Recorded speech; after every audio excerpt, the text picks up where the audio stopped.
Gettysburg Seminary presents the Seminary Explores podcast. Conversations on faith, art, people, politics, theology, life, and more, with voices from around the corner and around the globe. Is America getting too high on marijuana? Good question that we want to ask Dr. Tom Deloe, a retired health researcher for the Department of Health and Human Services, which is, of course, a department of the United States government.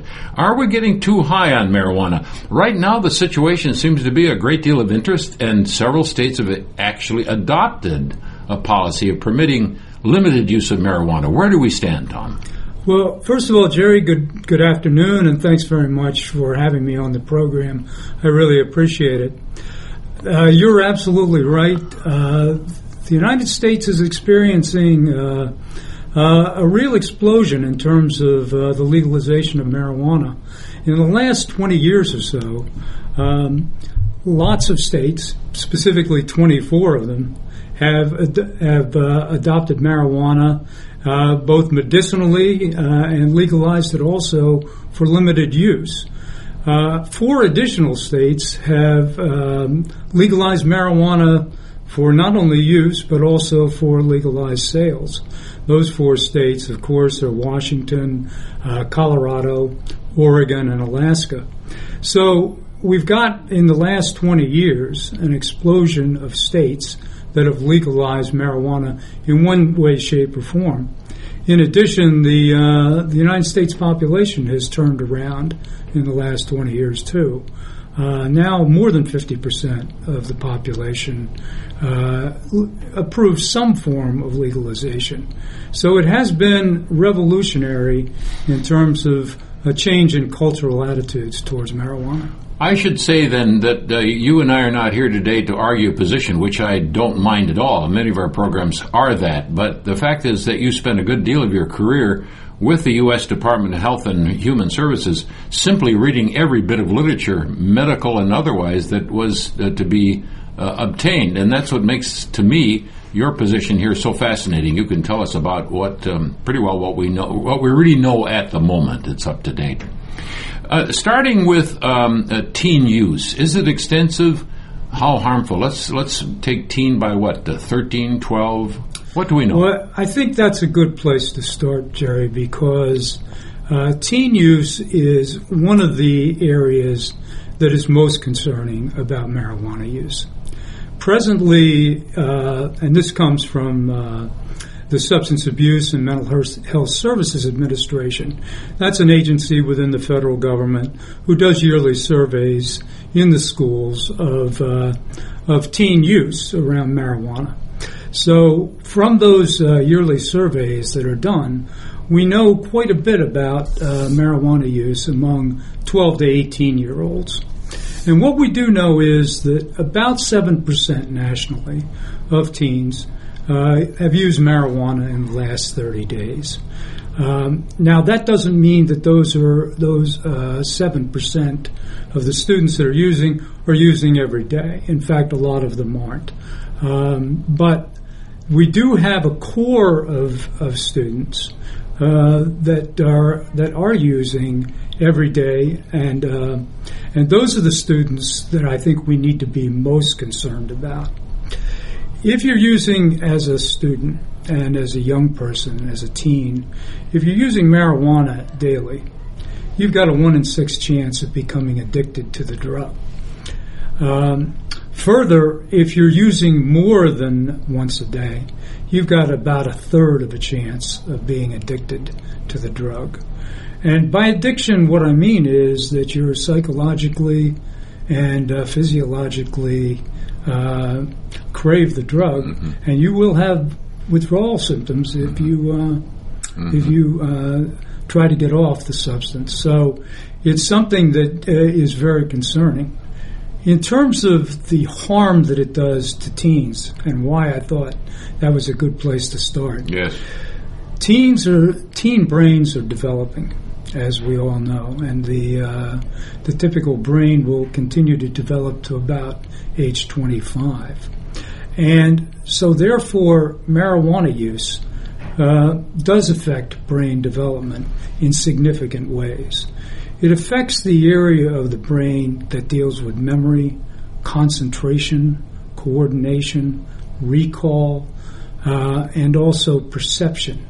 And so those are the areas of the brain where people learn. Mm-hmm. It's actually learning. Just when you need it most, too, Tom, right? Exactly. Yeah, when you're absorbing the education you'll need for the rest of your life. That's exactly right. And if, in fact, that part of the brain is going to be diminished during those early years, that is very harmful to these individual development. There was a recent study done by Mayer and her colleagues in Australia. There were about 2,000 people that they looked at from birth up until age 38. But they tested people at age 13, at 18, in their 20s, and right up until 38, every 5 years. And they looked at mental acumen, and they looked at IQ. And what they found was that high users of marijuana lost about 10 points in their IQ from the age of about 13 to about the age of 38. Now, 10 points when the average is about 100 to 105. Right. And now you're going into the low 90s. Oh, my gosh. That's not too good. And as a society, obviously, we're trying to develop the intellect of our society. We're not trying to diminish it. No. And so, obviously, teen use becomes something that's very concerning. In addition to addiction, Tom, in addition to the effects, Tom, does the use of marijuana in this population automatically or probably lead to the harder stuff?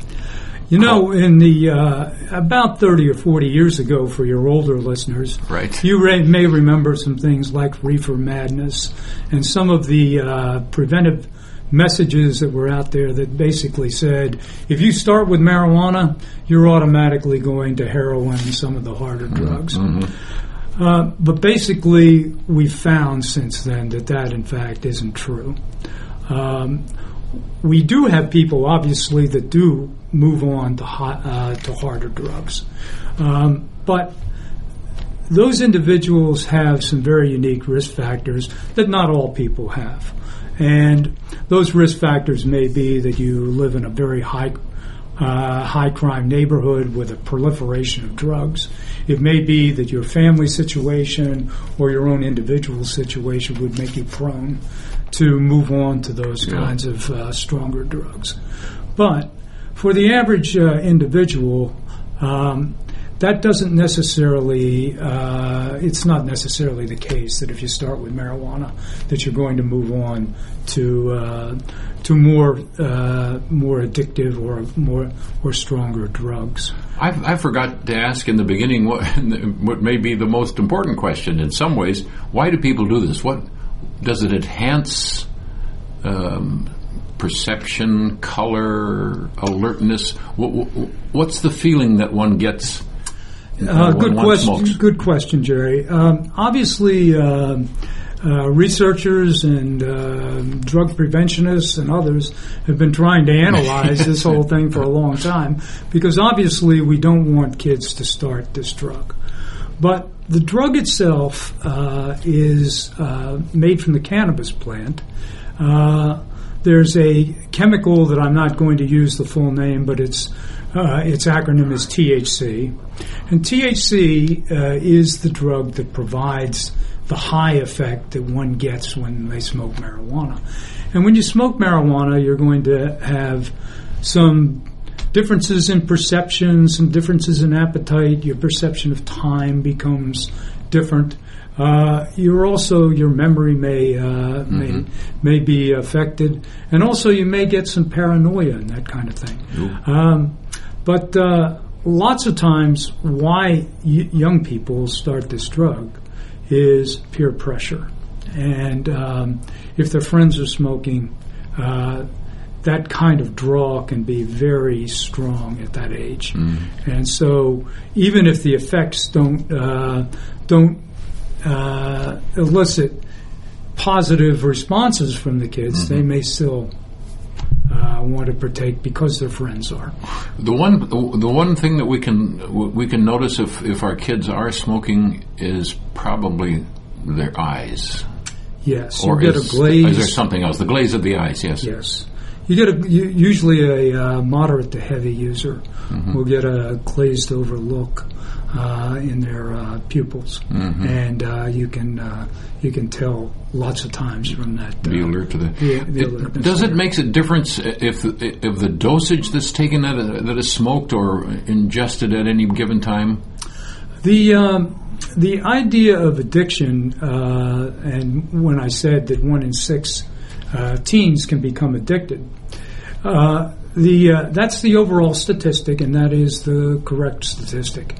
But of course, it does vary by the frequency of use, the dosage, the age of the individual, and also their weight and some of their own characteristics. So while the general addiction rate for teens is 1 in 6.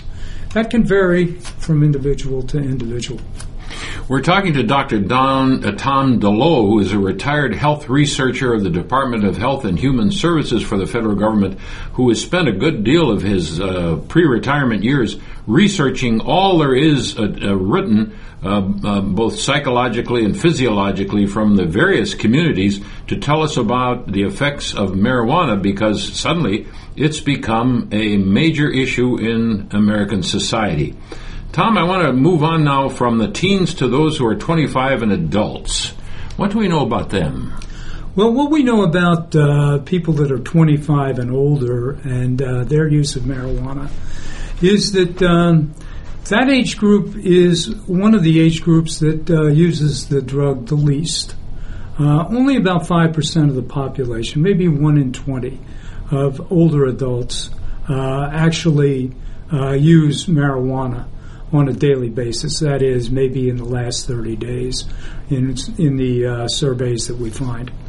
And what we know from that group is that about 1 in 9 adults is addicted to marijuana. So it's about 11% of the population. And they use pretty much on a daily basis.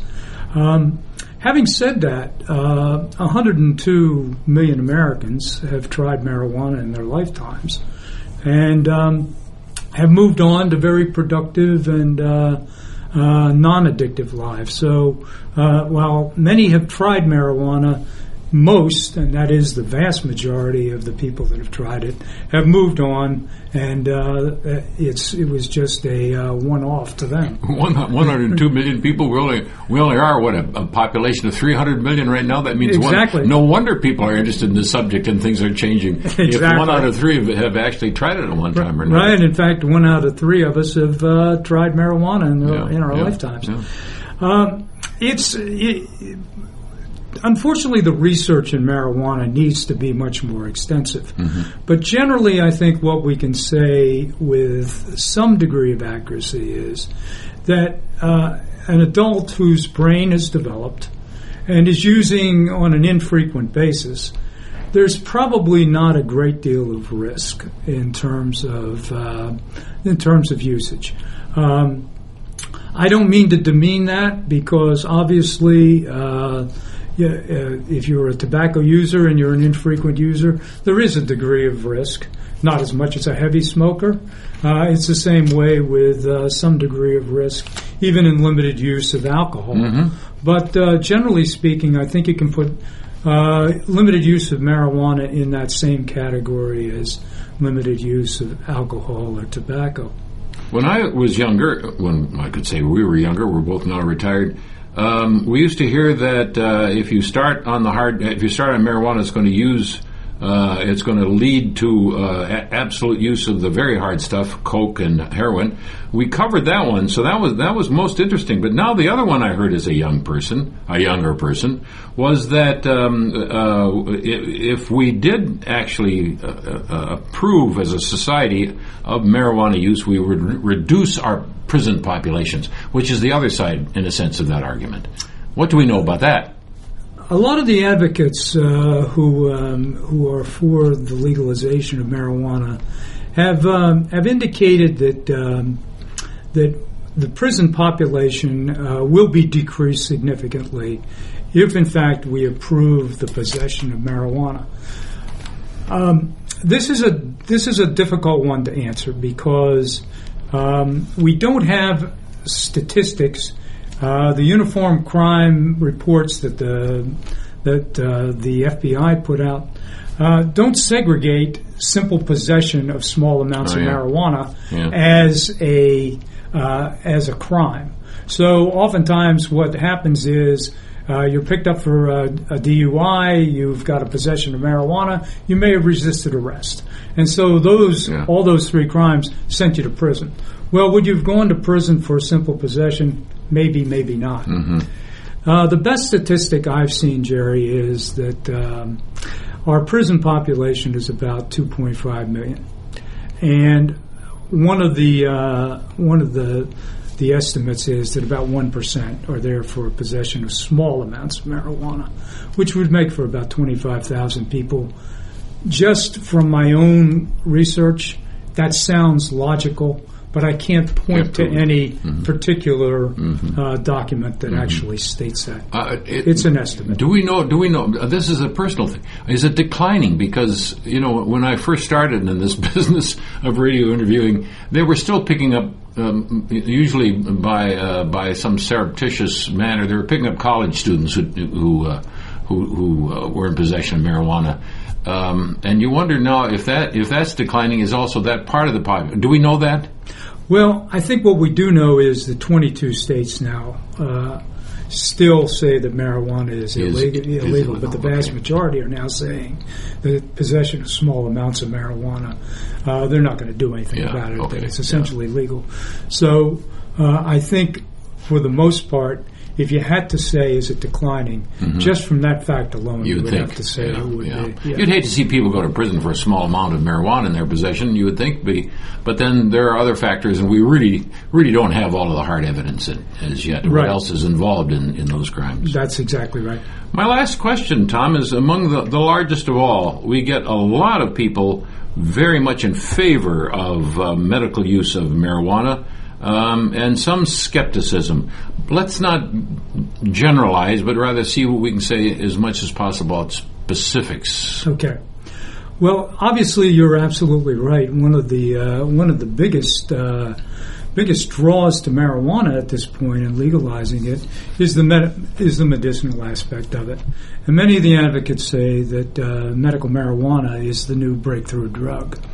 I think we ought to preface that before we get into the specifics by saying that from the research that's been done so far, what we found is that we don't have any major breakthroughs in terms of medical marijuana curing HIV, a new cure for cancer, or anything like that. But what we do have is a drug that seems to have, in some limited cases, in some sort of symptoms of chronic diseases, we do have a drug that can be beneficial to some patients under certain conditions. Some examples of that would be cancer patients, where their appetite may be stimulated, where they've got decreased pain. HIV patients have had the same kinds of effects from marijuana as those cancer patients. PTSD, we've had a lot of success with medicinal marijuana to help those with PTSD get better night's sleep, to deal with their mental conditions. With multiple sclerosis, there's also been some benefit in terms of better posture, improved spasticity, those kinds of things. So in those certain limited conditions, you can have some beneficial effects. However, it's not as much as the advocates might have you believe. And in fact, there can be some harmful effects in terms of the use of marijuana. And so you've got some things where heavy use is going to possibly bring testicular cancer to you. In terms of some of the cancer patients, we've seen that there's no improvement in their actual status with the disease and those kinds of things.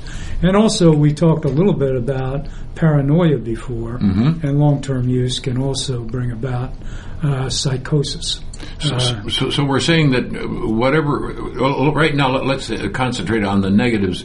There is a possibility of new kinds of cancer from excess use of, and of course, psychosis. Yes. That's a fact. What we're finding in the research is that one type of cancer for sure is testicular cancer, obviously, that you can get from heavy marijuana use. Also, you have to think of marijuana also mostly like you would think about tobacco. Yes. Lots of carcinogens.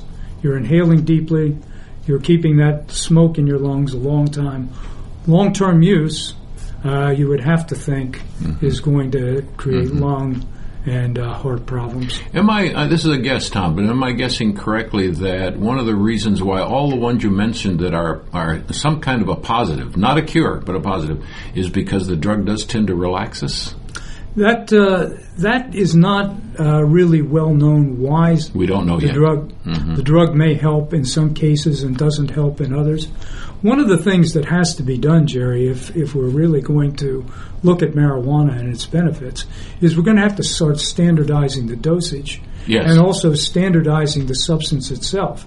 Right now, it's made up of different substances. It's not certified by the FDA. There's no perfect marijuana package. So what you may be ingesting could be different for different research projects too. So one of the things that needs to be done is a whole standardization so that we can find out what works for what patients, under what circumstances, what dosage, what frequency, etc. If America is beginning to get higher and higher on marijuana, we hope this has brought some perspective today to the issue itself and to the decisions we're going to have to make. Thanks to our guest, Dr. Tom Deloe, retired health researcher with the Department of Health and Human Services. I'm Jerry Christianson. Thanks for listening. Have a very good day. You have been listening to The Seminary Explores from historic Seminary Ridge in Gettysburg, Pennsylvania, a production of Gettysburg Seminary. We invite you to visit our website at www.ltsg.edu.